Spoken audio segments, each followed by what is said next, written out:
We like to drink beer, a lot of it.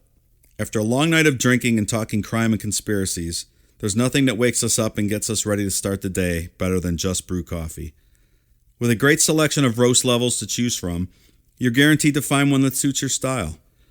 Small batch roasted to highlight the unique features of each coffee bean, Just Brew coffee caters to both casual and hardcore coffee drinkers alike. Since 2010, Just Brew Coffee has worked tirelessly to perfect the roasting process and technique, which has resulted in seriously delicious, always flavorful, and never bitter tasting coffee. If you're already drinking JBC, raise your mug. If you're not, raise your standards. Check them out in social media and remember, they roast, you just brew. Check out their new online store at youjustbrew.com and up your coffee game today. Use code NECRO15 to receive 15% off your order of 2 pounds or more.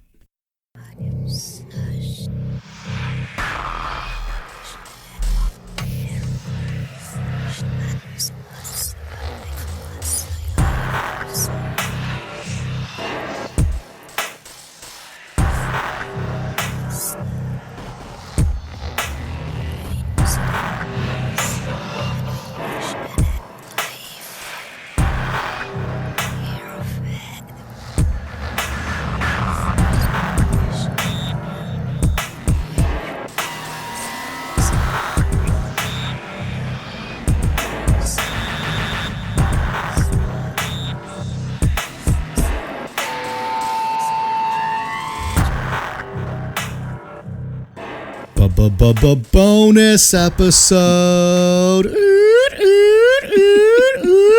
I think people are jacked, geeked, cranked, and stoked. Back after a 2-3 week hiatus. Bonus episodes back, and we're coming back with a vengeance. Mm-hmm. Dave, just when I thought we couldn't get more of a fucked up serial killer as we already covered, we have today. This is maybe the most vile story that we've covered yet. And also an opportune time to introduce our new series, Hometown Heroes. This gentleman we're going to discuss tonight was born and grew up about 15 miles from the Necronomipod studios, so we thought he would be a great first addition to the Hometown Heroes series that we're going to roll out and include future Hometown Heroes in. Yeah. So not so claim to fame from Northeast Ohio. And there are a lot of them. It's just crazy that with who we've covered thus far, the Richard Ramirez's, the Richard Chases, the Ed Geins, the Ed Kempers, each time we read those, and these are all new to me as we're going through it. Right. Because like we've talked about before, I am not an aficionado and enthusiast of this genre. I don't understand how they kept getting more and more fucked up, and I feel like we've peaked 9 different times. And then I read today's summary, and it just baffles me. Well, this guy, he was caught right around the same time as Jeffrey Dahmer, and Jeffrey Dahmer took over the whole media. Like the media just took over the Dahmer story. So Dahmer stole all of his shine and the media's attention then. Yeah, because I had never heard of this guy. Yeah, he's a little known serial killer, and it's basically like I said, just because Dahmer took the spotlight from him. And oddly enough, he grew up about 10 miles away from Dahmer. So, yeah, not too far from here, like I said earlier. And was a mega piece of shit. Yeah, this is just throw out a solid disclaimer that this is a pretty graphic story here. This is... Well, if anyone who follows us on Twitter and Instagram saw the teaser pic that we put out yesterday, I think that gives you a small sense of what we're about to get into here.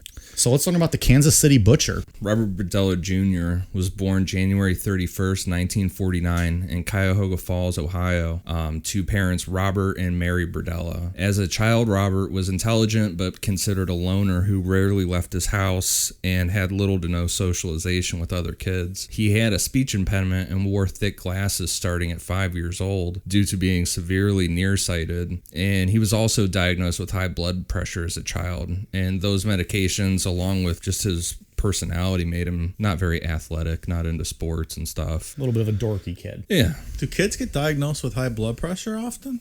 I don't know. I thought that was kind of weird. Yeah, I don't know that I've ever seen that before. Well, in the 40s, Dave, but medical science was much more advanced back then. Okay. I will take your word for it. his younger brother Daniel was really athletic, really into sports and stuff. And because Robert's dad valued sports and stuff and physical strength, he viewed Robert as a failure and would compare his younger brother to Robert, like proving the fact that he was a failure. Robert's been outshined by everyone his whole life. His younger brother as a kid, and then Dahmer as an adult, like just taking away all the attention from him. Right? Yeah. You want to say the guy can't catch a break, but frankly, he doesn't deserve a break. No. His dad was also abusive and beat the kids regularly with a belt. Okay, so we're on track for the blueprint of that we've seen before. Mark it up. Here. I think we're 10 for 10 on abusive parents. But in fairness, that was pretty common back then, right? To get smacked with a belt, I guess, but just coupled with you're a failure, your brother is. Yeah, right. no, that I'm not, and I also wonder, did he beat them with belts, or did he just kind of give them stern punishments? I think there's a none of it's okay in my opinion, but there's a fine line, I think, back then. Yeah, I mean, I'm not condoning beating a kid with a belt, but it's pretty common back then to get smacked with a belt or a wooden spoon or something. It's also probably safe to say, from this point forward, what we talk about tonight, we do not condone in any way, shape, or form. I mean, it's even hard to make jokes about it. So ridiculous. So Robert was really good in school. He was really intelligent, but his teachers said it was hard to teach him because he had a real disinterest in school, and it was largely attributed to him being bullied by other kids. And when he reached puberty, he had realized that he was gay and kept this a complete secret, even having a few girlfriends to cover up his sexuality. At 16, Robert saw the movie The Collector. Have you guys seen that movie? I have years ago, and it's a pretty bleak movie. Yeah. Yeah, so if he's basing his whole life outlook on this movie, it's not going to end well. So, just a quick rundown on that plot. It's about a man who stalks and then abducts a young woman that he finds attractive, and then keeps her in a windowless stone basement where she would die of a contracted illness, despite the man's attempts to keep her alive. And like you said, it really seems like he based a lot of his ideas off of this. And he blamed it on her, too. Oh, in the movie? At the end of the movie, Oh, okay. Yeah. I've never seen the movie. It was a book, too, I believe, a British novel. Also at this time, at the age of 16, Robert's father died from a heart attack. And shortly after this, his mother remarried, which Robert saw as a betrayal to his father. And he became more isolated and focused much more of his time on painting and collecting things like coins and stamps, which will make sense later. Not tongues and ears and noses? No. Okay. Not yet. So pretty benign so far. Yeah, I mean, it's nothing too crazy. In 1967, Robert graduated from the Cuyahoga Falls High School and relocated to Kansas City to attend the Kansas City Art Institute. In his first year there, he was known as a model student, but in his second year, Robert befriended some drug dealers and started drinking heavily. He was arrested a few times for selling drugs to undercover officers, but didn't really face any jail time or anything like that. So he wasn't very bright. Yeah, no. At least in the drug trade. Right. But then also at this time, it's noted that on 3 occasions he had tortured animals in front of students. He tortured a duck, a chicken, and experimented with tranquilizers on a dog. It doesn't sound pleasant. Okay. No. Were these at a party or just on the campus or? So with the duck, he was trying to quack people up at a party. It was the duck, he killed it and cooked it, but it sounded like where he did it was not appropriate, and he claimed it was for the sake of art. The other thing was some art thing that he had set up where people would hold chicks in their hands and go through this thing that would stress them out, and as they got to the end of it and more stressed, they would not notice, and they were squeezing the chickens to death. Oh, wow. Yeah. That's fucked up. Yeah. And the dog thing, I don't know, but it's not like Ed Kemper where he's out there burying cats alive, things like that. I mean, none of this is cool, obviously, but it's not like... Was he wetting his bed or starting fires as part of the something triad? McDonald triad. McDonald triad? Right. Not the good one, like the quarter pounder with cheese, the 20-piece nugget, and a Big Mac. No, he had none of them. Right. No. So in 1969, Robert voluntarily left the Art Institute for this, for backlash he was getting for this stuff with the animals. And especially, from what I read, it was mainly the cooking of the duck was the thing that got him in the most trouble. That's a weird one. Yeah. What's wrong with cooking a duck? Yeah. Duck's delicious. I mean, I guess if he was torturing it first, but I don't know. It just said he cooked it, right? It just say he killed it and cooked it for the sake of art. But to me, it sounded like it was just in a completely inappropriate setting. Like it wouldn't like be in cool. the library. Yeah, right. Just walk in. Yeah, just slit And a he cooked duck's it with a throat. flamethrower or Slit something. the duck's throat in the middle of a table, throw it in like a boiling pot of water. Like what? Right. It's art. Just hungry. I want some Peking duck. So he decided to stay in Kansas City and move to a house in the Hyde Park district. At this time in his life, Robert was completely open about his sexuality, and he began spending a lot of his time with male prostitutes, drug addicts, and runaways. He claimed that he would befriend these people to help them change their lives and like give them a place to stay and stuff. And he was adamant that much through the 70s, he had no physical contact with any of these guys. To his neighbors, Robert was considered just a flamboyant but helpful, civic-minded person, was what they called him. The only complaints of him were that sometimes he had a stuck-up attitude and his property was very unkept. Like Well, those two things don't go together. right? Like they said, like the inside of his house was like a hoarder house, like real bad, and didn't cut his grass and shit. Great. Yeah. But still nothing too awful here. No, I mean, take out the weird shit with the animals. Right. Nothing completely out of line. Yeah. And through the 70s and 80s, he was really active in neighborhood watch programs, and he would eventually become the chairman of the neighborhood association in the mid 80s. He seems like a stand-up guy. Yeah. Yeah. Model citizen, if you will. In 1982, Robert began renting a booth at the Westport Flea Market and called it Bob's Bizarre Bazaar. It's clever. Not to be confused with the Insane Clown Posse album of the same name, Bizarre Bizarre. Was a 2-disc track. One album was Bizarre with 2 A's. One was Bizarre with 2 Z's. I believe that's correct. Some juggalo will correct me, but I bet the one song was worse than the next. no, it's 2 albums. Oh, you mean each song worse than the Each next? song was Hey, worse that than the their next. biggest hit, "Let's Go All the Way," came off one of those. Just saying. TRL probably got retired at number 1. It's something I never went through in life. So, anyways, Bob's Bizarre Bazaar. Because you have musical taste, my friend, of course. Oh man, you don't want those juggalos pissed off at you. It's all right. It's summertime now. We'll have true. some bonfires. It's almost out time for there. the gathering. Are we going to the gathering Some this year? ICP. When is it? It's usually in July down at, I don't know, about an hour south of here. No, Nelson's Ledges, right? Is that where it was last year? think Or so. Buckeye Lake? Depends. That'd be a blast. There's I all think. kind of hometown stuff we got going for us here in Ohio. Oh, yeah. So, what would be a more rowdy experience, do you think? Going to Gathering the Juggalos or the infield of Talladega? That's a good question. I think I would take the meth and Fago at the gathering. As being more wild? Yeah. More interesting. I mean, I watched Yeah. that mini documentary about the gathering. It's pretty rowdy. I have not seen that. There's some I'm gonna pretty have out of to control Oh, yeah, it individuals looks there. very interesting. watch it. I can't wait. I would go purely for archaeological reasons.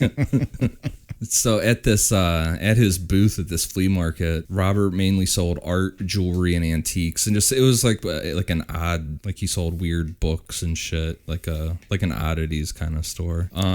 Like Spencer Gifts before there was a Spencer Gifts. Yeah, but like books like magic books by Aleister Crowley, shit like that. Just anything weird. He would become acquainted with another vendor at the flea market named Paul Howell and Paul's son Jerry Howell. Robert kept a casual friendship with Jerry Howell through the years, helping him out financially when Jerry got in trouble with the law. And that little note about Jerry Howell will make sense later on. So really with this guy, that's it as far as... So we'll see his you guys life. next week.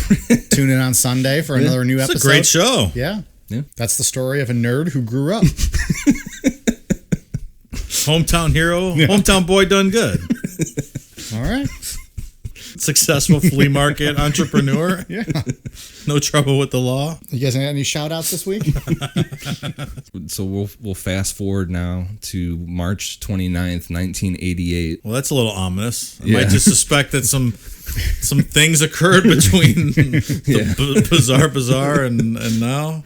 I assume we'll get to that later. Yeah, at least now, 1988, Ian and I are both alive. We were not alive the first half Oh, of the you story. weren't? Oh, that's terrific. Nope. Is this the first story we've covered that we're alive for No. so far? No. Except the Richard Toy Box Ramirez was Killer. alive. And Toy Box. Fuck out We've of covered here. a bunch. So, yeah, March 29th, 1988, Robert picked up Christopher Bryson, who was a male prostitute. Robert told him he was just looking to drink some beer and party. That's what I'm looking to do tonight. It's literally what I'm doing right now.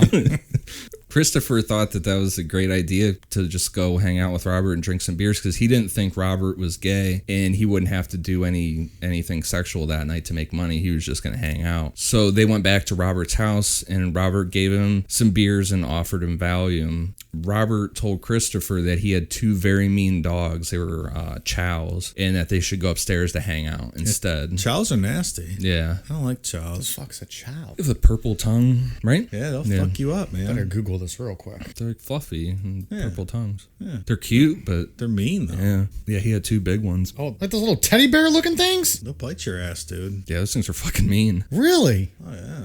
Yeah, cool. That's a big. All right. Yeah, so he caught up. had two of those that were really mean. So his upstairs was set up like a living room that had a couch and a TV and stuff. So it wasn't like going up to a bedroom or whatever. So this Christopher guy was still comfortable with the situation. Once they got up to the room, Robert hit Christopher in the back of the head with a metal pipe and injected a tranquilizer into the back of his neck. Oh, the pipe alone could kill you. Right? God damn. God damn.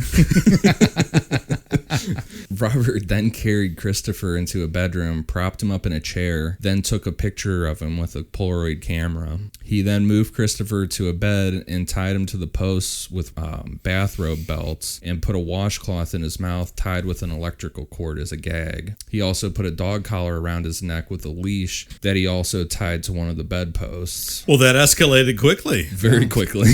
Wow, we should have stopped the story 10 minutes ago. So, in going forward with all this stuff, Robert took very detailed notes of what he would do to people. So that's where all this is. I mean, he confesses later on, but he has very detailed notes. So at 5:30 a.m., Robert came back into the room and sat down with a notebook and started taking notes, documenting to what he was doing to Christopher. From 5:30 to 6 o'clock a.m., he writes FRT FU finger. This is documenting a sexual assault of Christopher. And later we'll get into The codes. but yeah, you can figure out what that means. you could loosely figure that one out. At 7:30 a.m., Robert injects him again and writes down what the amount that he gave him, and it was an animal tranquilizer. I guess I have to say, Boy. copious note taker. It's a characteristic that we'd like to see in the serial killer. I mean, it helps get all of our information correct, right? When you want to know the rest of the story. Yeah. So at 8 a.m., Christopher regained consciousness and was having a hard time breathing because of the gag. Robert walked back in and poked Christopher really hard in the eye. Yeah, I mean, that's just like, That hurts my eye just thinking about it. what the fuck? Like, I don't know. Yeah. I mean, this whole story is a complete what the fuck, but Robert then left to get a cotton swab and bleach, and when he came back into the room, he started swabbing Christopher's eyes with the bleach, trying to blind him. Complete dick move. Yeah. Robert climbed up on top of him and started beating him again with the metal pipe. After beating Christopher, Robert hooked metal clamps to Christopher's genitals and sent 7,700 volts of electricity into Christopher's body. And the whole time Robert was doing this, he was taking pictures with his Polaroid camera. And that's the picture we posted on Instagram yesterday. Yeah, that's... Yeah. Yeah. When he was all clamped up. Oh, Tied can you up, imagine? restrained. What the fuck? No, I could not imagine. I really couldn't. I couldn't imagine being that person or doing that to someone. I mean, No. I couldn't do it. I couldn't poke someone in the eye if you wanted me to. I don't have that in me. Yeah. So when Robert was done shocking him, he injected him with the animal tranquilizer again. But this time he followed it up by injecting drain cleaner into the front of Christopher's throat in an attempt to damage his vocal cords so he couldn't scream. Wait a minute. Is there any medical basis to that? No. I didn't think so. I would, I mean, It's just something he came up with. Like throwing it like just against his neck? no, taking a syringe and syringe. injecting it into his throat. Oh, okay. Like Hoping to hit the vocal I see, cords injecting. and paralyze Okay, the I vocal missed it. cords. That's just something you made up in your Probably in just your saying, mind. like, yeah, it would just, maybe he thought it would just fuck him up. You know, kind of what it made me think of was like Nazi stuff, like Joseph Mengele's weird experiments with injecting whatever things. you can do. Yeah. When because this guy ran this like weird shop. I wonder if he had some books and shit, was reading and was like, hey, maybe I can try something like that out. That's not a bad theory. You know? Just throw everything against the wall and see what sticks. Right. Especially because Mengele did stuff with the eyes too and stuff. That's why that was like maybe that's where he got the ideas from. So after that, the next log in his notebook was at 7:45 a.m. Robert wrote down quiet and then injected Christopher with more tranquilizers. At 3:30 p.m., Robert comes back to the room and injects Christopher with penicillin. Oh, because that'll work. I'm guessing that's where that Collector movie comes from, where he's like giving this guy penicillin to try and keep him alive. So Christopher starts moaning and trying to call out for help, and Robert told him to shut up, and then went on to rape Christopher.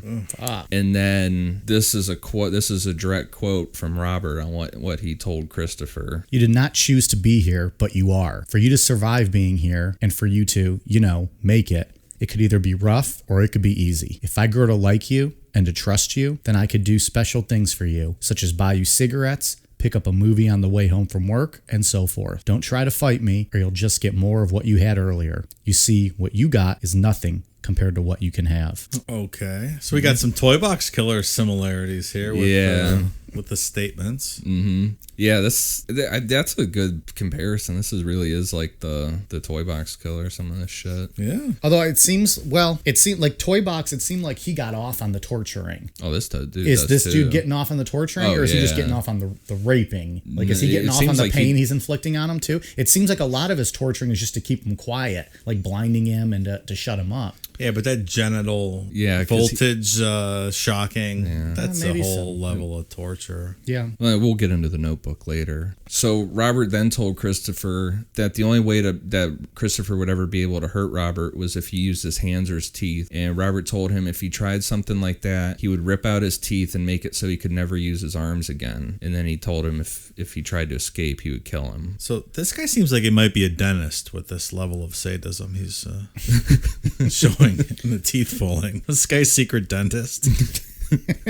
So Robert, he continued with the electric shocks and raping Christopher, whether it be with doing it himself or with a foreign object, whatever. But he started to trust Christopher a little bit, so he started bringing him cigarettes. And he also started to let Christopher watch TV while he was gone. But he turned the volume up really loud so no one could tell if like Christopher was screaming or something. Do we know if he had cable or anything, or if he just had to watch? Yeah, so that's... Oh, he put on the Kardashians all day long, and it was torture.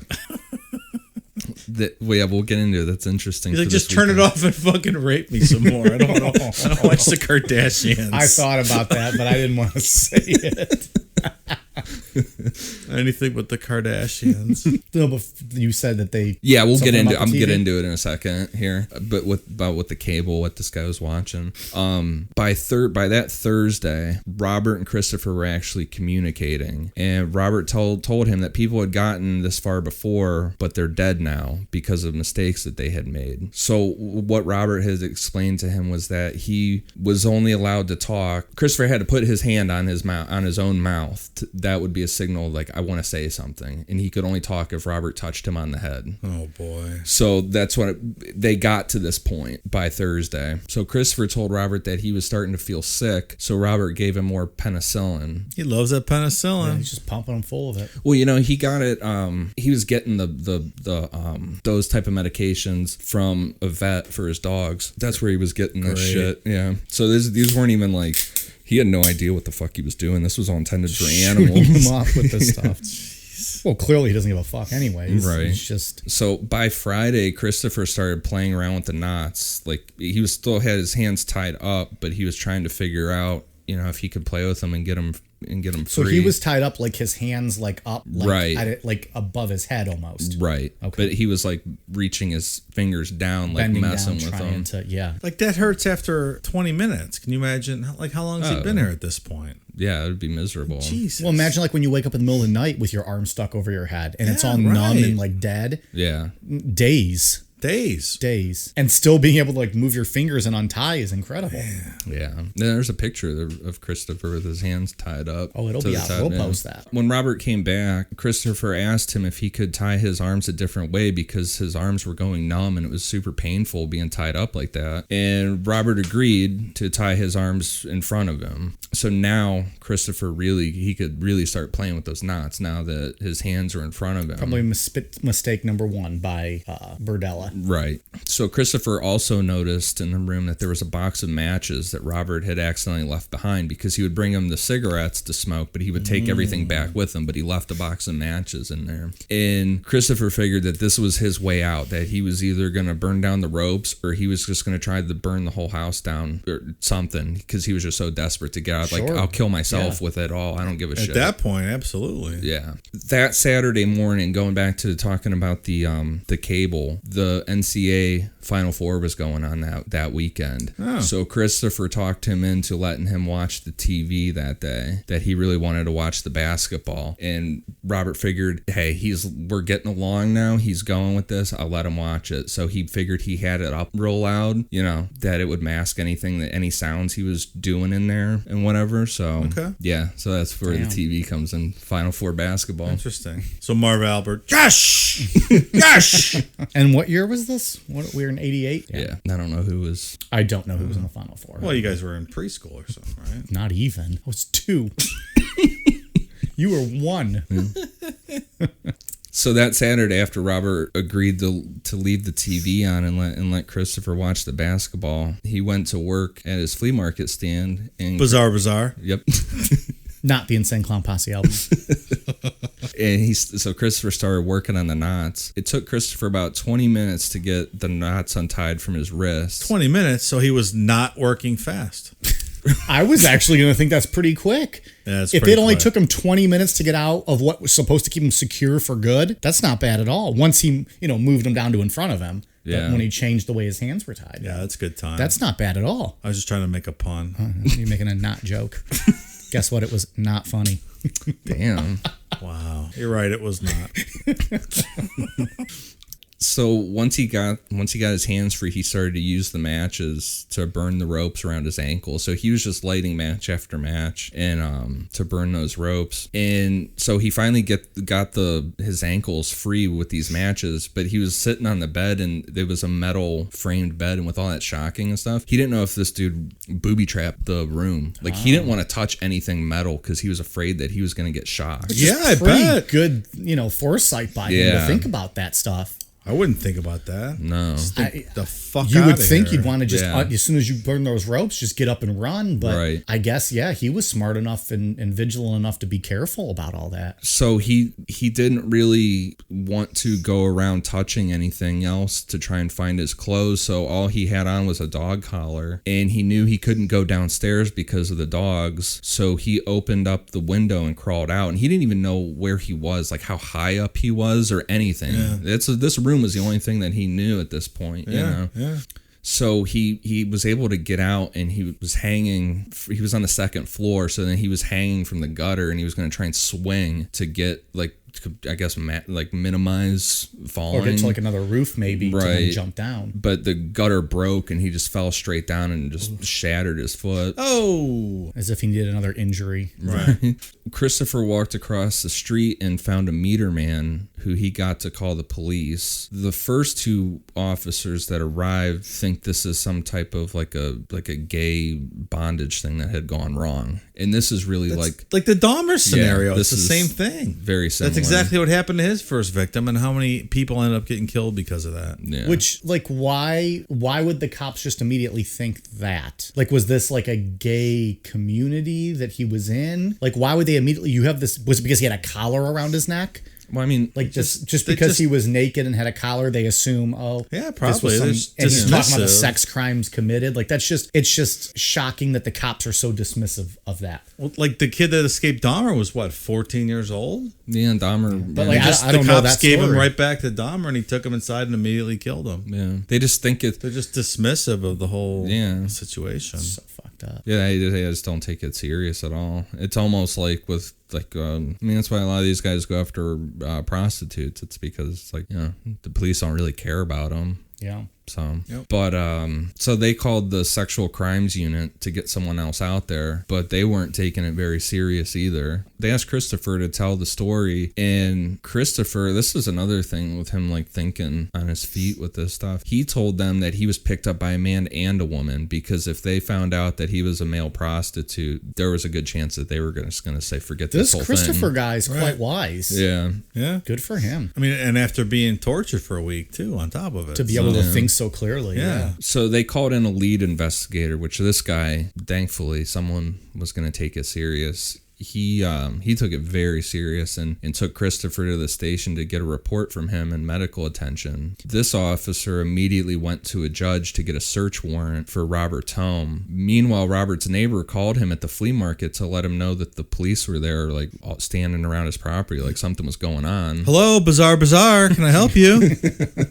So Robert went back to see what was going on and was immediately arrested for sexual assault. And that was all they had on him at that point, you know. Yeah. Was Because they hadn't gone into the house yet, right? Right. So he's probably sitting in the back of the police car like, what do you think at that point? Because he knows what they're going to find in this Yeah. house when they finally go in. You kind of probably just resigned to your fate Yeah. at that point. I would imagine so. You would assume yeah. Like, I had a good run.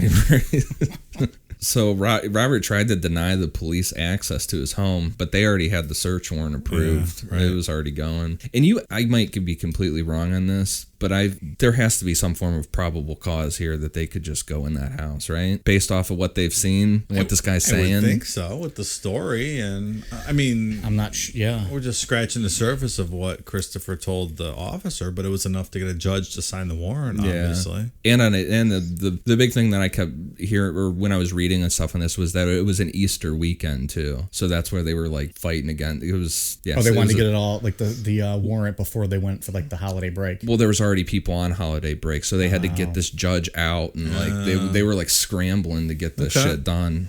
But so they got in there and they got to the second. They were looking around and it was a hoarder's place, whatever, and they weren't really finding anything. And then they got to the second floor and they saw a room that was kind of like barricaded off, it looked like. And in there they found the burnt ropes, the electrical generator with wires that were leading to the bed. They found a metal tray with syringes and a bottle of prescription drugs, and they found that metal pipe that he used to beat Christopher. So everything corroborated the story that Christopher had told them. Tell us, Ian, what did they find next? So as they were going through, they found a human skull in the closet on the second floor and a partially decayed human head in the backyard. They also found several human vertebrae that had cut marks matching a hacksaw and a miter saw that they found in Robert's basement. This guy's pretty sloppy. He's not covering his tracks. Not at all. Not even a little. Yeah, not even a little. They also found a chainsaw down in the basement that had bloodstains, human flesh, and pubic hairs that were all tangled up in the chain. Jesus, this guy's not covering up anything. No. Well, the basement was clean other than that, but they did a luminol test. Oh, the pube chainsaw, you mean? Yeah, other than the pube chainsaw. Okay.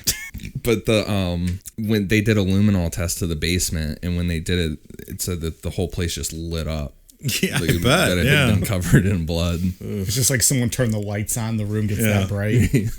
When they went back, they were searching back on the second floor, and what it said too is that because that place was like a hoarder's house, and it was a big house, it was like 3 stories. They had like teams of officers that were going through categorizing things. But on the second floor, they found an envelope full of human teeth. Fucking sadist dentist, I told you.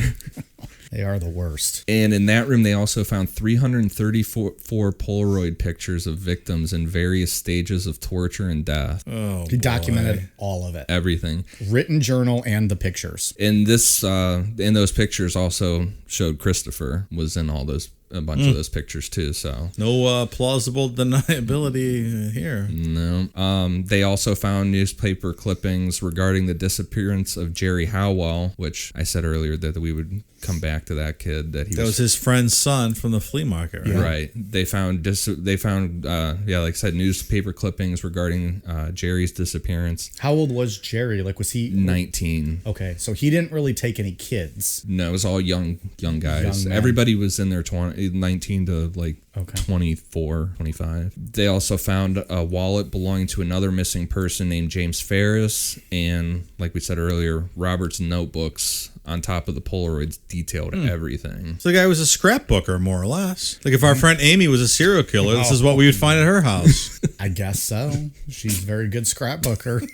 Sounds like Robert essentially was too, except for all the fucked up wrong reasons. Right. Dahmer was a categorizer. He had tons of Polaroid pictures. So Yeah, all is kinds it of stuff. is it because they're getting off on this, or why are they documenting all of this so much? I just look back on it. To be like, because they're proud of it, to get off on it, like what? I guess that's my question. Why, Like- if you know it's so incriminating, why are you taking these notes? Do you think it's Ed between Kemper didn't take notes, and he was the smartest probably of all these guys. like in between victims, so you just have something to jerk off to? That's what I'm like. Maybe remembering all this stuff. like, are you looking at these photos, like getting off to them? I gotta think so. Are you skull fucking the skull that you buried in the back? Are you looking at your notes thinking, oh, that was good, or I shouldn't have done this, and like trying to improve your game? I mean, that's what I don't know. That's just interesting. I was listening to something with the one guy from Mindhunter that the show's actually based off of, and he was talking about this kind of stuff, and he was saying that these guys, the fantasy will always be better than doing the actual killing. That it's way harder to kill somebody. Like he said, he said from talking to a lot of these guys, every one of them says like the first person they killed, they're like, I didn't think it would be that hard to kill somebody, like that hard to strangle someone to actually get them to die. Right. So The fantasy of it's always better than the actual doing it. So I'm thinking like, isn't that true, Dave, with that Chinese swirl thing that you had told us about too? The Chinese basket trick? Yeah. Well, when I get over there and get the basket trick, I'll let us you know. Maybe the fantasy's better than the actual act. I've never been to China, so I'm gonna. Well, I mean, there's no I'm one gonna around punt on here that that can do that. question. Does it have to be authentic Chinese? Can't you probably pay the right person over here to get that I done? think we could probably, with the right eye hook and Just saying. rope, we could probably get that going. Just saying. That sounds like a situation where the fantasy might be better than the actual payoff. I don't think that's probably true. Okay. I bet the basket trick is pretty fucking awesome. Please I make sure bet. you keep detailed notes, take some pictures, and let us know, and we'll revisit. Maybe that'll be a bonus episode. but I'm thinking with a boner. Well, that'll be on you, man. We don't know. Maybe. But I'm thinking that's like. But I'm thinking that's why these guys would hold on to something like this, is because they could live this out again as in a fantasy. That makes sense. Without fantasy. actually having to kill again. You'd be right. I'm thinking, even though they're still always going to go back to the killing. Because it's never quite good enough. Yeah. right, and that's what, Yeah. and it makes sense with that guy saying that it is. I mean, it would make sense. It would be hard to kill somebody, and then you're risking getting in trouble. You're risking all this stuff if you can hold on to it and fantasize about it. I guess. Yeah. That makes sense. Robert lawyered up immediately and wouldn't talk to anybody, and the police had to charge him with something that would stick to within 24 hours to hold him. So like we said, it was over Easter weekend, so they were frantically trying to get this evidence all categorized and identify at least one of these victims, because they didn't have a body.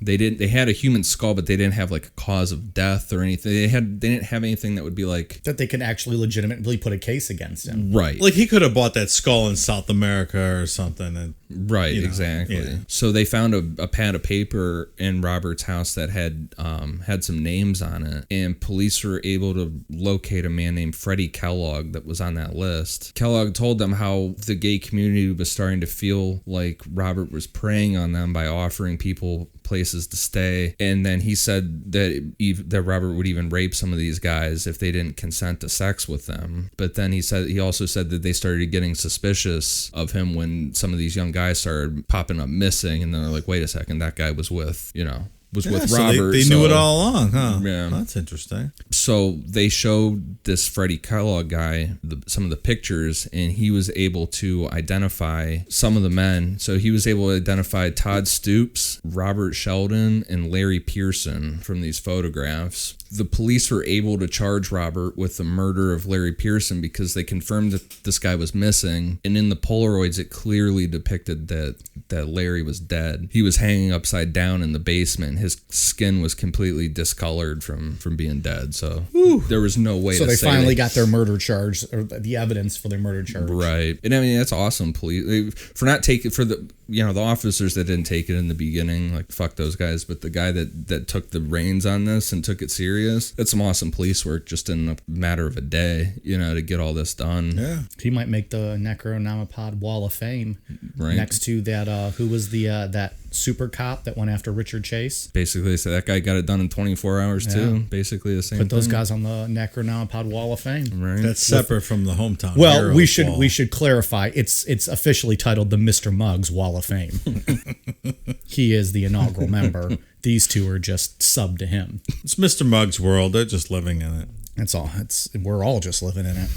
So by the arraignment for Robert, the only one living witness they had was Christopher Bryson, and Christopher, he was just completely freaked out, like just traumatized by the whole thing, and he just took off and didn't show up to court. So it sounded like he just panicked and just. I can't say I blame him, man. That's a lot. Yeah, I mean, I guess you'd want to see that piece of shit go to jail, but yeah, I get that. But it's just crazy that he did so well after he escaped with, not having any booby traps, with being smart with what he told the cops. Right. He was really good then, and then after probably the adrenaline wears off and everything sets in and you're traumatized, it's unfortunate he couldn't come back to see this piece of shit get what he had coming. So now the only charge that they were left with was the murder charge. And even then it was shaky because they had no body. They hadn't had enough time to identify any of those teeth or the skull, any of the remains to this Larry Pearson guy. So unexpectedly, Robert just rolls in and pled guilty at the arraignment. Yeah, but they weren't expecting that. No. And that was on the advice of his lawyer. His lawyer's idea was that the gig was up, so just plead guilty, and then they can't go after you for the death penalty. Was the thought. But they only charged him with one murder, and there was obviously more involved. Right. They could go after him for the death penalty on other ones. His lawyer wasn't thinking the greatest on that. Yeah. At the second arraignment, Robert was charged with the murder of Robert Sheldon, and Robert pled not guilty to this. The lawyer quickly realized that he screwed up and that they were absolutely going to seek the death penalty. Did the lawyer and Robert not speak ahead of the second arraignment to talk about, hey, don't plead not guilty? I don't know. It doesn't sound like the best lawyer in the world. Was it a public defender? Did I don't think so. Robert had money? I think he had his own lawyer. Yeah. It's all that bizarre cash he had coming in. So yeah, I mean, they quickly went to make a plea deal, and the deal was a guarantee of life in prison without the death penalty, and Robert would give them all the details on the crime. From what I read too on that was that the prosecution really wanted to go for the death penalty big time on him, but there were a lot of families involved that wanted the details on like what happened to their loved ones, so that's why they agreed to go ahead and give this guy life. And give him that deal. Yeah. So since Robert agreed to give them everything in exchange for a life sentence, he first gave them details on his note system because a lot of it he used acronyms for things. So the letter F always stood for fuck. So he had... Oh, that's clever. The periodic table of pieces of shit everywhere. So he had CF, which stood for carrot fuck. Hey, what's up, Doc? Man. CUCF, which stood for cucumber fuck. FF stood for fist fuck. FRF stood for front fuck. EKG stood for shocking. PEN. That's clever. I mean, All right, we'll give him that one. That's clever. PEN stood for penicillin. PH stood for administrating prescription medicine. And his notes also detailed how he would try to stop these men from being able to see or hear when he was coming into the room. So that's when he would use like the bleach in the eyes and stuff. But he also detailed how he would use drain cleaner in their eyes as well, and then put caulking in their ears so they couldn't hear. So he put cock in their ears? Caulking. Do you know how much cock it took to plug up their ears? About 2 inches. About 2 inches. Like, is it hard to hear if you have cock in your ears? I don't know. I've never had cock in my ears. That sounds so terrifying. Someone just Yes, it's insane. This is terrible. that would fucking hurt when that dried. The too. eye shit's what bothers me. I'm really sensitive with eyes. Like if I see someone else's eyes bloodshot or like all red, Yeah. it makes my eyes start to water. Like, or can you imagine pouring drain like- cleaner in your eye? No, I can't even put eye drops in without crying like a little bitch. Exactly. Like I'm not gonna do whatever other shit they're putting in there. Just the thought of the caulking in your eye or in your ears, I feel like when it as it dried, that would be so fucking painful. Like when you're doing projects at home, did you ever accidentally put cock in your ears? I've never accidentally did, no. But I'm pretty good with cock. I don't make a mess. So you finish pretty, It's pretty clean, pretty pretty clean smooth. finish. You don't make a Yeah. mess. And when you're done, you never knew the hole was plugged. God damn. We're really good at riffing. So Robert's first victim that he confessed to was Jerry Howell, the son of Paul Howell that Robert worked with at the flea market. So it was his buddy. Yeah. Nice. So this one occurred on July 5th, 1984. Robert picked up Jerry and drugged his beer with Valium until he became unconscious. He then injected Jerry with the tranquilizers and tied him up to the bed. Jerry was tortured and raped with foreign objects for a period of 28 hours. According to Robert, Jerry had suffocated either due to vomiting with the gag in his mouth or not being able to catch his breath from the tranquilizers while having the gag in his mouth. Either way, just awful. Yeah. Ways to die. Either I gag at the dentist. I can't have anything in my mouth. I can't imagine someone sticking a fucking rag in your mouth. Yeah. And, A nasty, disgusting rag. Either way, it was the gag that killed him. Either he couldn't catch his breath or Yeah. he puked while he had it in his mouth. That puking one would just be brutal. Like feeling it come up and then it just all gets clogged and stuck there. Yeah. And you just slowly choke to death. That's the Bon Scott. Yeah. So he was just passed out. Yeah. In the back of his car. Bon Scott, original singer of AC/DC. That's how he died. Drunk one night in February In his car. 1980. Backseat of his car. Passed Front out seat in the of his back car. of his car and choked on his own vomit. That's why what with it, you're supposed to, if you're really drunk, you're supposed to sleep on your side. Yeah. Because if that way, if you puke, you won't choke on it. Right. Yeah. So Yeah, it's terrible. live and learn, kids. But if you're tied up and gagged, I don't know. Well, You have that option. you don't have much of a choice. And shot up with penicillin. And Robert said that he tried to briefly do CPR on Jerry, but when that wasn't successful, he dragged Jerry's body to the basement. Robert hung his body upside down above a large cooking pot and made incisions on the inside of his elbows and his jugular vein. And then he left Jerry suspended overnight to let the blood drain out of his body. The next day, Robert dismembered Jerry's body with a chainsaw and wrapped him up in multiple layers of newspaper and garbage bags, and then just left the bags out with the rest of his garbage to be picked up the next day. That's pretty bold. Yeah. That's like the most we've heard that he's done thus far to like cover something up. Yeah. Like actually getting rid of Not the burying body. it in the basement. Right, Or, in the backyard. yeah. Right. I mean, I guess he was taking detailed notes and pictures though. So Yeah. On April 10th, 1985, Robert Sheldon arrived at Robert's house looking for a place to stay because he had stayed with Robert before. Robert didn't find Sheldon attractive, but figured holding on to him would be a good way to let out frustrations he was having at the time. So he drugged Sheldon and tortured him for 3 days, and he got particularly brutal with this guy just because of the fact that he just wanted to hurt somebody is what it sounded like. Yeah. Take out his aggression. Yeah. He used piano wire to tie his hands and the gag in his mouth to just purposely cut him the whole time. And as we all know, you can use piano wire to sever your own head, just like Toni Yeah. Collette did. oh, and that Hereditary. shitty movie. Jesus. But I mean, imagine that, a gag tied in your mouth with piano wire. It's terrible. And then he's detailed too that he repeatedly shoved needles from syringes underneath this guy's fingernails. That might be the worst part of this whole story. That one, like I couldn't imagine what that would feel like. Coming from two guys who bite their nails Yeah, I don't repeatedly. really have any nails. Like, It'd be even worse. Do you know how like it's probably all dead under there anyways? I think by now. But a syringe? Oh, that'd be terrible. You know, he wasn't just poking; he was probably jamming it. Yeah, well, he's not just like diddling around; like he's fucking going in there. Yeah. Man, this is a really terrible story. Yeah. So after these 3 days, a contractor came to do work on Robert's roof that Robert forgot that he had scheduled. So he decided to suffocate Sheldon by tying a bag around his head. Oh, roofer's here. Time to kill you. Yeah, seriously. Oops, forgot. Now you got to die because of my mistake. Gonna put a Walmart bag around your head. Because, with all this madness and killing that I'm doing, I'm still concerned about my roof.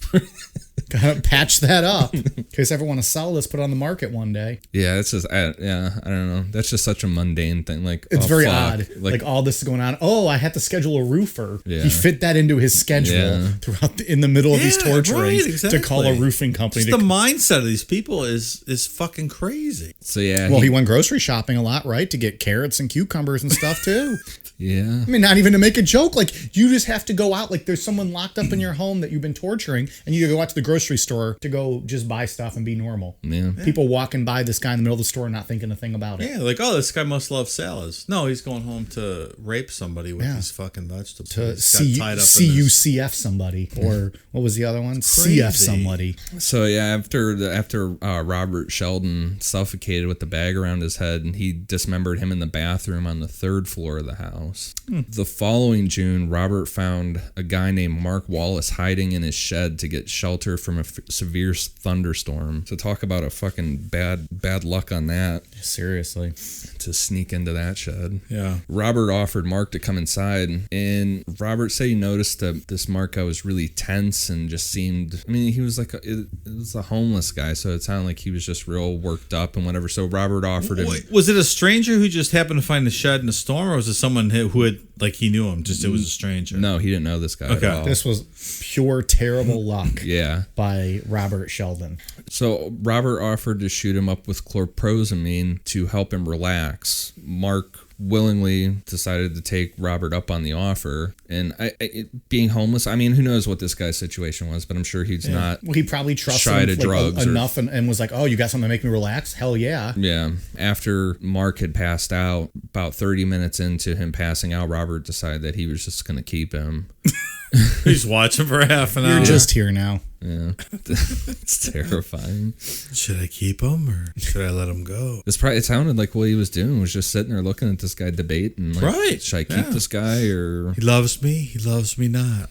Maybe he was just extra stressed that day and decided, all right, I need to take my stress out. Yeah. So Robert shocked Mark and experimented inserting needles in the painful pressure points on Mark's body. Oh my God, what does that mean? It just sounded like he was... I think it means he's sticking needles in his pressure points. It sounded like he probably had one of those, a book or something from his place that talked about pressure right points. here on your wrist. This is the and on worst. the inside of your elbow and in the neck. Yeah. In between the toes, maybe. Yeah, I would assume some places like that. So Robert said that Mark had died as a mixture of the drugs, the gag, and a lack of oxygen. So it sounded like this guy just suffocated on the gag again. Jesus. And according to Robert's notes, it said that Mark died at 7 p.m. on June 23rd. On September 26, 1985, Robert answered a phone call from someone he knew named James Ferris, who asked if he could stay at Robert's house for a couple of days, because this was another guy that previously had stayed there before. This is effortless. He doesn't even have to go out and find these people. They come to him. Well, he trusted him. I mean, they said he was doing this all the way through. He was the head of Neighborhood Watch. Like, people liked this guy. For real. Like, homeless people show up in his shed. Well, that they just appear at his house. He puts no effort into this. They come right to him. Well, and what, like it was saying through the 60s and 70s that he was just he was doing this and like giving these guys places to stay. And then what year did this start with Jerry Howell? Was that 82? 84. 84. So it's like something snapped in his head where he's like, I'm just going to act out these fantasies all of a sudden, you know. He just put it off for so long. Right. Yeah. So these guys already trusted him. But so Robert agreed, and as he was talking to him on the phone and agreed to let this James guy stay at his house, he already made the decision right then that he was going to take this guy captive. Despite what Robert had already done to his victims, he said James was the first victim that he really wanted to torture bad. So he arranged to meet James at a bar and later brought him home with him. And then when they got back to the house, he hid tranquilizers and food that he had given James, and then tied him to the bed before torturing him for 27 hours straight. Why did he want to torture him? It's in his confession. It just said this was one that he wanted to torture really bad. Wow. Like the other ones weren't bad enough, but yeah. But well, 27 hours straight. Yeah. So that's probably also coming from his notes, where he probably details everything he did for 27 hours. Yep. So he did 27 hours straight. He tortured James using the electrical shocks, needles into the pressure points, sexual assaults performed by both Robert and with foreign objects. Robert noted in his log that James was unable to sit up for more than 10 to 15 seconds at a time. And then the next entry noted very delayed breathing, and then his death was noted. Jesus. So, I mean, that's basically that you're being shocked and raped to death for 27 hours straight. I mean, your body can only take so much. Just gives up at some That's point. impressive. He lasted 27 hours. It's just. I mean, that's crazy. Yeah. This might be the worst story we've ever done. Just the prolonged I can't. torture that you can't even fathom this. I'm trying to think back. I mean, all of them are terrible in their own ways, but you think about the ones where like Ed Gein and Ed Kemper, a lot of their fucked up shit was after they were dead. The victims, they would skin them and skull fuck them. But torturing people like for 27 so I'm thinking hours. like Richard Ramirez and this guy might be the two worst. Ramirez didn't really torture them, but he beat a lot of them pretty badly. Yeah. And would rape, I think, some of the women. Right. This guy, I think, probably is top of the list of the Necronomicon wall of shame. Yeah, I mean, this is. I really can't think of outside the Toy Box Killer and like. Toy Box Killer's pretty bad too. Yeah. And like we were talking about Peter Curtin before we were recording. Those other than that, I think that this he's got to be really. Yeah, this is really bad. Peter Curtin, I'm sure someone will cover. Oh yeah, for in sure. the future. Well, now we have to after teasing that he might be as bad as this. So on June 17th, 1986, Robert had a chance encounter with a man who had lived with him for a brief time back in 1984 named Todd Stoops. There you go, Dave. Another chance encounter with someone. They're falling into his lap. They are. Yeah. That's what's so strange about this story. So Todd Stoops was a drug addict and had worked as a prostitute at times. Robert invited Todd back to his house for lunch and added that he would give Todd the $13 he needed for drugs if he had sex with him. $13? I guess in 86 money. I don't know what. Well, 84. Ian, we weren't alive, so I don't know how much the going rate for drugs were then. You know who would know? Betty Hill. Well, weed was not that expensive in 1984. I will tell you. You can confirm. You would not have to. You get quite a bit of weed for $13. You would not have had to sleep with Robert Berdella for weed money. Oh boy, we got to laugh somehow during this episode. Robert was able to keep Todd alive for 2 weeks before he died. 2 weeks. Robert used electrical shocks on Todd's eyes while they were closed to Holy try and blind him. Oh my God. So he just like attached him to his eyelids. Dude, at that point, I'd be like, dude, just give me a knife. I'll cut my own eyes out. Quit shocking my eyeballs. But Right. again, that's not a medically, or I don't know, No, he's just- scientifically, like shocking your eyeballs doesn't make you go blind. He's just trying to destroy He's just making them. stuff up. Yeah. And he used the drain cleaner again, injected it into his throat to try and stop him from being able to speak. While he held Todd captive, Robert repeatedly raped him, and on June 27th, Robert noted that he ruptured Todd's anal wall with his fist, causing him to have massive bleeding.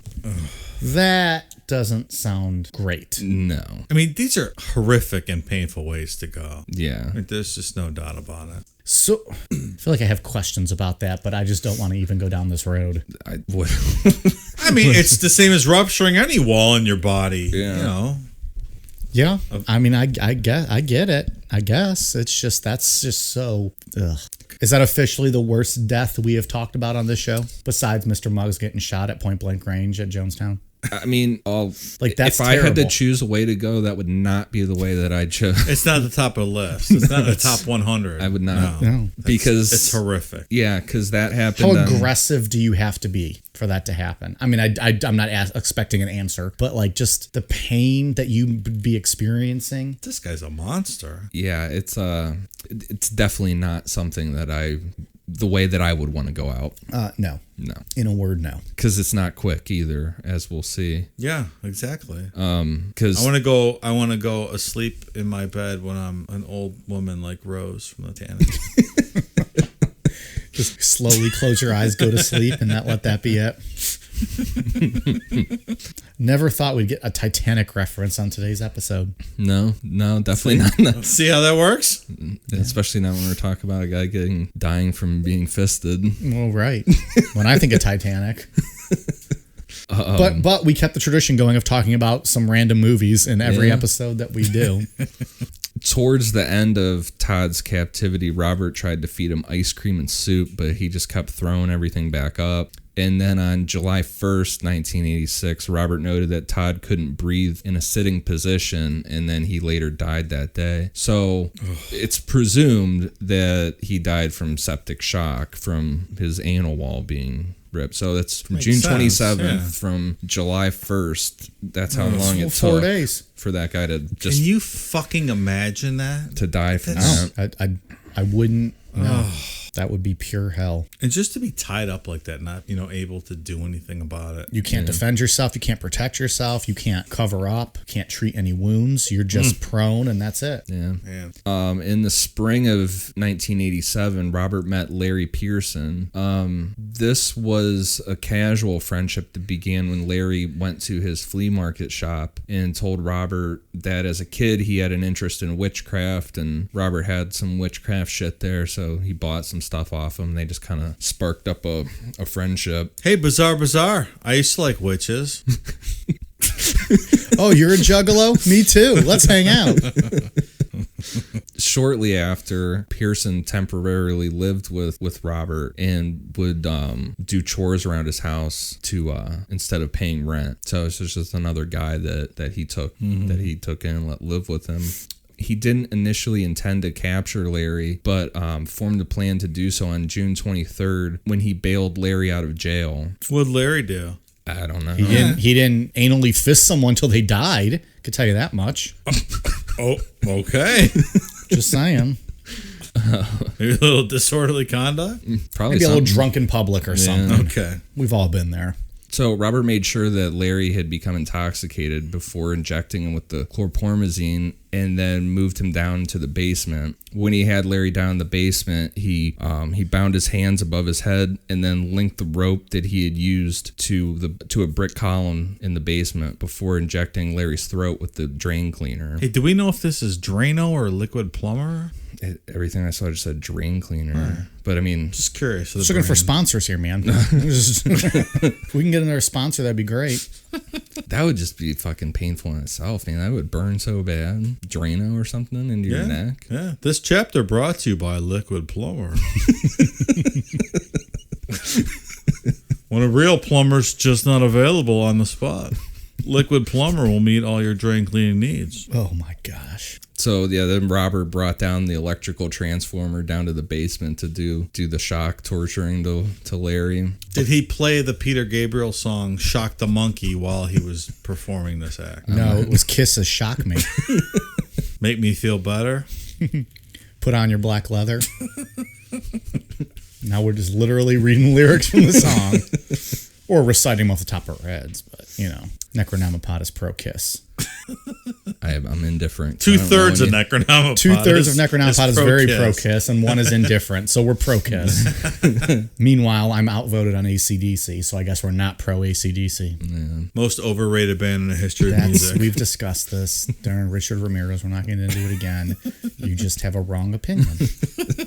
According to Robert, Larry was the most cooperative of his 6 victims. On the 5th day of his captivity, and by this time he had torture with the electrical shocks, and Robert even went as far as breaking several of his hand bones with the metal pipe that he was to make him submissive. So Robert figured that Larry had earned his trust as he continued just to cooperate with stuff. So as a reward, he agreed to move Larry to the 2nd floor, so out of the basement, with Robert first telling Larry that if he continued to cooperate, he would not be, he wouldn't have to go back down to the basement. Throughout the last 6 weeks of captivity, Larry trained himself to sleep without moving, which I don't even understand how you would. I don't know what that means. Well, how do you train yourself? And 2, how do you do that? I don't know. Maybe he trained himself to have sleep paralysis every night. Right. And he would just lay there and be conscious but not know how to move and then fall back asleep. Yeah, like in a to not want to go back down to the basement. Right. You know, I guess. Some people don't move a lot when they sleep, though. They can fall asleep in one position and wake up in the same position. Yeah. I am not. Who knows what you do I am not after that person. captivity like this. Right. I mean, It's true. Jesus. So out of 6 weeks of 6 weeks. captivity, Can you fucking imagine? He's got like a broken, mangled hand. He's had all that shit put in his throat and his eyes. yeah. His ears are probably all cocked up. Out of desperation, Larry bit into Robert's penis before just like screaming out that he couldn't take anymore. And Was Robert flaccid or did he have a boner? he, Well, Dave, I don't know if that was in the notes. Just asking for a friend. there is a hospital report of it though that he did go to the hospital with his Like how much of his penis got like it was bitten off? damn near bitten off. Like, Oh. yeah. Woo. Yeah, so that's He why deserved he it. Yeah, it's Him. like, we're going to sit here and feel bad for this guy. Should have been bit off and fed to him himself. So in response to getting bit, Robert killed Larry by first beating him unconscious with a tree limb and then suffocating with a bag tied around his head. Where did he get the tree limb? I don't know. That's what Ted Bundy used in that last the sorority house in Florida. Yeah. He beat those girls with a tree limb. Maybe he went outside. That's weird. Took a tree limb down. Yeah. Like he's got all these tools up in the metal pipe and all. Right. He beat the guy with a tree limb. Maybe he has a wall of weapons and So there's just weird. a tree limb hanging on it, Maybe. Okay, I don't know. along with his Drano and his Liquid caulking plumber. and his liquid plumber. So yeah, he beat him with the tree limb and suffocated him with the bag before he drove to the hospital to get treatment. And like I was just saying earlier, there is a record of him going to the hospital and How much was himself- his penis was gone? pretty much bitten off. Like it had to be Oh boy. completely Like John redone. Wayne Bobbitt, kind of. And it wasn't all the way off, but it was. So yeah, when he came back, he dismembered Larry's body in the basement, and then he initially, for whatever reason, stored his head inside a freezer in his house, and then eventually buried it out in the backyard. So Robert was sentenced to life in prison without parole at the Missouri State Penitentiary. While he was there, he made a ton of complaints that the prison was withholding his high blood pressure medication. So in '92, Robert got in contact with a counselor that he had first met when he went to prison named Roger Coleman. Robert started telling him that they were withholding his medication. And he made tons of complaints to this guy about this. And then on October 8th, 1992, Robert complained to the prison staff about his heart pains and was taken to a medical wing of the prison. And their staff determined that his heart was unstable and they called 911. And Robert was pronounced dead at the hospital from a heart attack at 43 years old. Wow. And then shortly after he died, a judge that was the judge that oversaw his trial was named Alvin Randall, was informed that he died, and he's quoted saying couldn't have happened to a nicer guy. Well, damn. So Well, that kind He's of, not wrong. Yeah. but that kind of brings in like this whole ethics thing, because it's pretty clear that they were not giving him his medicine. Yeah. Yeah. It's just a weird. Look, the guy's a piece of shit, but he still afforded the rights of anyone else. Yeah. I 100% agree. Yeah. I don't think there's much to talk about with that. Like that's murder. Yeah. It's not their job to dictate who lives and dies. Right. He was not sentenced to death. He was sentenced Right. to life in prison. So if he's not safe in prison, then no one else is either. So Yeah. It just seemed And that's like not to stick up. I mean, the guy No, yeah. probably deserved this death, but that's not for the prison guards to determine. that's right. Yeah. And it just seemed like a conspiracy type thing that no one gave a shit. Or How long was he locked up? Like, so how long did he suffer in prison? What, 4 years, maybe? Yeah. 3-4 years? because And they were withholding it the whole time? that's what he said. Do you think he suffered for 4 years, or was it like not even really noticeable for a while? I don't know. I wonder. Like a high blood I'm just wondering, pressure like, how thing, much yeah. did he suffer? Because now looking back, it's like, all right, well, you kind of hope he suffered a little bit. Not that it's Well, that's what right I mean. with the way they did. That's things, what I mean but- about like the ethics. It's like obviously the good guy, you could say he deserved whatever he got, but that's not the. No, ethically, I think they should have been probably charged with murder. The prison guards that withheld it. But as just someone looking back on the situation, I'm glad he didn't have a pleasant end. Yeah. Doesn't mean it was okay. Yeah, because I mean, when the judge even says like "fuck him," basically, you're not. And that's probably not right. Yeah. No, it's not. Whatsoever you do to the least of my brothers, you do unto me. Jesus said that. Oh, I thought Bon Scott had said that. We're just going back to some AC/DC tributes. Just throw out some Jesus quotes. Yeah, so that's what a feel-good story for a Thursday morning, whenever people are listening to this. Yeah, this was quite a fellow. Yeah, we have a hometown hero. Yeah, we have a lot of them. We have a lot of hometown people we can do. We touched on it. If you're listening to this on Thursday or Friday or Saturday, just wait till Sunday's episode. We're going to keep this trend going a little bit with fucked up stories. We'll just tease it at that, and you'll have to wait and see. And hometown hero is clearly in jest, lest anyone think we're putting this fellow up on a pedestal. No, we already said he's on the wall of shame. Yeah, we have the Mr. Muggs wall of fame, and the do we dub anyone yet? The wall of shame. He can be at the top of it. Yeah, the Robert Berdella Hall of Shame. Yeah. All right. Well, it might just be that. I'm going to start putting their pictures on the different walls. All right, Ian, you got anything else of Robert Berdella? Anything else to talk about with him? Anything to wrap up, close out with? No, I think that's it. We covered all the sick, inhumane, fucked up shit he did. Yeah, it's a rough one. So Dave, what about you? You got anything else on this guy? No, he is. He's not my favorite. I have a shout out to our new pal Kane Blazer 531 though. Thanks for your support. There we go, from Twitter. On Twitter, yeah. Awesome. All right, we will check you guys on Sunday.